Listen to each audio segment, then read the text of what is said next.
De volta com troca de passes para a gente falar agora de São Paulo. Vai aparecer aqui no nosso telão, inclusive, o Eduardo Rodrigues, para trazer mais informações ao lado do Rafael Rezende. Estou vendo que você já tuitou a tua participação aqui, né? Acordados, tem troca de passes agora para falar da busca do São Paulo por um novo treinador. Vem com a gente, já estamos com você. Boa noite. Boa noite, Karine. Boa noite, Lino, Rafa. Pois é, Karine, o Fernando Diniz acabou o dinizismo, né? Então a gente vai falar muito aqui dessa busca por um novo treinador, o fim do dinizismo, o fim do Raí no São Paulo. Foi algo que mexeu muito com a segunda-feira do Tricolor, né? Ontem foi um dia bem movimentado por aqui. Era algo já esperado, o Fernando Diniz, depois que perdeu para o Atlético Goianiense, tinha situação praticamente insustentável. Vim aqui na semana passada e falei exatamente isso. Se perdesse para o Atlético Goianiense, ficaria insustentável. E aí aconteceu tudo que a gente noticiou no GE. Com a demissão do Fernando Diniz, o Raí também pediu a demissão, né? Pediu para sair. E agora o São Paulo busca um novo treinador no mercado. São várias opções que o São Paulo trabalha nesse momento. A busca inicialmente é por um estrangeiro. O São Paulo tem aí uma lista de 7 a 8 nomes, alguns estrangeiros, mas não descarta brasileiros. Os brasileiros ainda estão bem cotados no São Paulo, mas por enquanto eles vão procurar essa nova estratégia estrangeira aqui no mercado sul-americano e, por que não, na Europa, né? A gente noticiou agora há pouco no GE que o André Vilas-Boas foi um nome hoje muito comentado nas redes sociais, que ele saiu do Olympique de Marselha. Ele pediu a demissão e aí a torcida do São Paulo já ficou muito feliz com essa notícia, porque não sei se vocês vão lembrar, mas os torcedores são paulinos não esquecem que quando o Juvenal Juvencio era presidente do São Paulo ainda, ele deu uma entrevista dizendo que o Vilas-Boas era um nome que viria para o São Paulo e até ligou para o Vilas-Boas, e o Vilas-Boas disse isso em uma entrevista, que realmente recebeu uma ligação do Juvenal. Então o Vilas-Boas sempre muito cotado no São Paulo em qualquer janela que tenha. Só que acontece uma coisa, o salário do Vilas-Boas no Olympique de Marselha, pelo que a gente pesquisou hoje, pelo que a gente foi atrás, é de 3,5 milhões de reais, que é aproximadamente 550 mil euros. Para o futebol brasileiro é praticamente impossível. Então essas tratativas com Vilas-Boas estão emperradas e é muito difícil que tenha um prosseguimento nessas conversas por enquanto. Inclusive a gente tem também no GE. Globo, se a gente puder colocar agora na tela, além desse nome que você trouxe, que você também falou que está no GE. Globo, tem a questão do Ramires. Ramires que está palavrado com o Internacional, mas entrou no radar do São Paulo.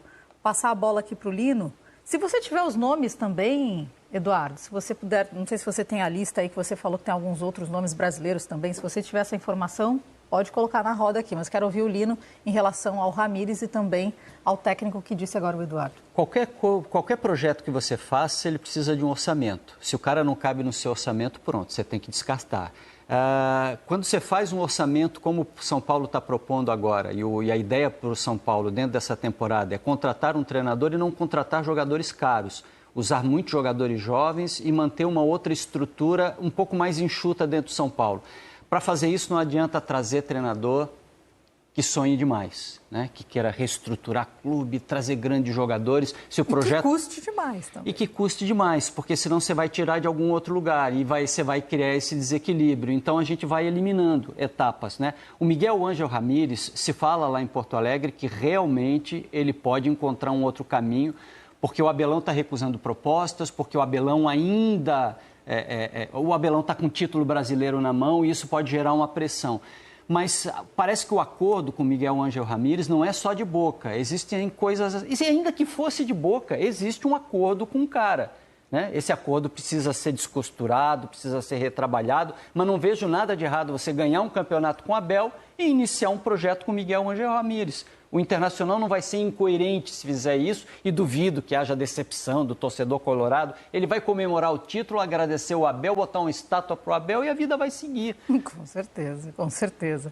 Rafa, inclusive, assim, pelas informações apuradas pelo GE, o GE ouviu, foi atrás dessas informações e o acerto do europeu, no caso do Miguel Ângelo Ramírez, com os gaúchos segue válido. Como disse o Lino, pode ser apalavrado, pode ter algo a mais, mas existe ainda, isso está válido. Então, por enquanto, a gente vai ter que ver o que vai acontecer realmente com o Internacional nessa reta final do Campeonato Brasileiro, porque o Abelão, se realmente se sagrar campeão, vai ser uma situação que o Internacional vai ter que administrar muito bem. Que situação maravilhosa. Então, é uma coisa boa, mas vai ter que administrar muito bem, porque já tem apalavrado, correu na frente pelo Miguel Ramírez. Aí a coisa aconteceu.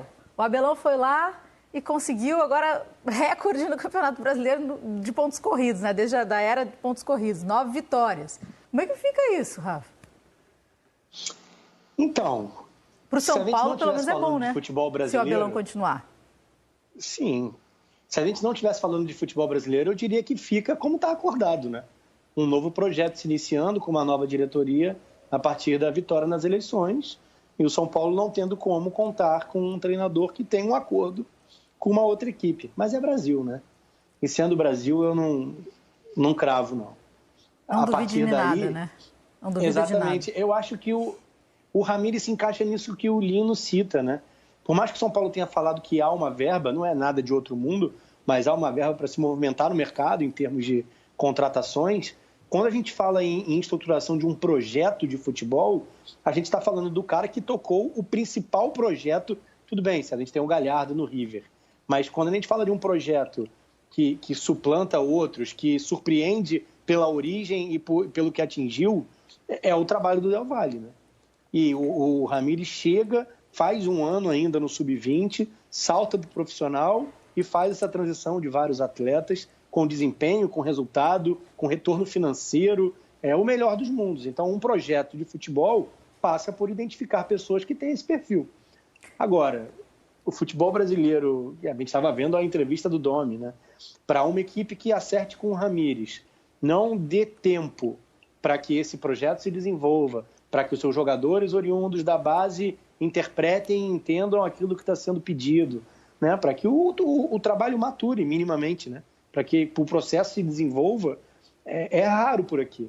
O São Paulo já surpreendeu muito, dando a temporada, na verdade, até mais de um ano, se a gente falar da chegada do Diniz e da saída dele, mas dando a temporada pelos fracassos que viveu dentro da temporada para o Diniz, né? Não, eu não esperava, a partir da eliminação no Paulista, eliminação na fase de grupos da Libertadores, o tipo de comportamento da diretoria do São Paulo dentro dos fracassos ano após ano seria de mudança no comando. E acho que isso ficou tão claro na chegada de uma nova diretoria que o ambiente se perdeu. O que foi a saída do Pássaro, o que foi um Raí com prazo de validade e mesmo um Diniz sem ser considerado pela nova diretoria como um plano de continuidade no clube. E isso tem um impacto no dia a dia. Não tem como dizer que não tem. Ô, Rafa. Né? E eu acho que é relevante para a sequência de trabalho no São Paulo. Convicção e respaldo para quem foi escolhido. E é tudo que a gente não vê por aqui, né? A gente está falando do Miguel Ángel Ramírez, da possibilidade dele no São Paulo. Aí chega uma mensagem aqui na hashtag José Coelho Júnior. O São Paulo poderia não tentar inventar ou seguir moda e já se apalavrar com o Abel. Tipo, já que tá o Miguel Ángel Ramírez apalavrado com o Internacional, as pessoas ficam aqui, claro, tentando entender o que acontece nesse momento lá na parte interna do São Paulo. Mas você tem essa lista, essa possível lista de técnicos que interessam ao São Paulo? Aquele caderninho de repórter tá aí, tá on? Infelizmente, Karine, por enquanto, o São Paulo está guardando esses nomes das 7 chaves. Nós aqui, eu, Marcelo Razan, setorista do São Paulo, Leonardo Lourenço, o André Hernan, que sempre nos auxilia muito nessas apurações aí de treinador. A gente ainda não conseguiu essa lista, estamos atrás, mas o que já temos de informação é Rogério Ceni não está nessa lista. Mesmo se ele for demitido do Flamengo, o São Paulo provavelmente vai querer contratar um técnico antes do término do Brasileirão. Então não vai esperar o Rogério Ceni talvez ser demitido no Flamengo para depois contratar. Claro, como o Rafa falou, é futebol brasileiro e essa lista aí tem 7, 8, amanhã pode ter 10, pode ter um espacinho ali para o Rogério Ceni. Mas por enquanto, essa lista não tem Rogério Ceni. E aí só complementar essa informação do Miguel Ángel Ramírez, que já era um desejo do Júlio Casares, o presidente eleito, desde a campanha. No ano passado, quando ele fazia a campanha, já era um desejo dele, inclusive teve um contato com o Miguel Ángel Ramírez para já fazer aquela sondagem, olha, se eu for eleito, você vai e tal. Só que acabou que o Fernando Diniz ficou bem no cargo, né? Chegou na liderança e as conversas com Miguel Ángel Ramírez se encerraram. Então o São Paulo já teve um contato lá atrás e ele é o nome favorito. Se não tivesse esse acordo com o Internacional, possivelmente ele seria o novo técnico do São Paulo. Aviso aos navegantes, Miguel Ángel Ramírez não tem chutão também, gosta de jogo apoiado, sai com bola no chão, tem mais variação que o Diniz, é mais flexível que o Diniz, trabalha mais defensivamente que o Diniz, também joga no espaço do adversário, tem modelos variados, mas bola no chão, saída apoiada. É uma evolução até do trabalho do Diniz. Seria surpreendentemente inteligente por parte do São Paulo se contratasse um cara como o Ramírez. Agora a gente vai já se despedir do Eduardo. Eduardo, fica ligado no Troca de Passes ainda. Eu nem vou falar nada daquele violão pendurado, porque eu já desisti, tá? Já desisti, ele nunca vai tocar pra gente mesmo, Rafa. O Lino tá chegando hoje, mas já deve conhecer essa história, porque é tão velha. Ele disse que só vai tocar quando o Casão estiver aqui no programa. Opa! Ele falou isso, só que o Casão já apareceu várias vezes e ele não tocou igual. Então, fica assistindo ao Troca de Passes pra gente pelo menos aqui curtir o Di Ferreiro cantando, que esse canta profissionalmente bem. E também me venceu no Troca de Chutes. Pode, menino? Sim.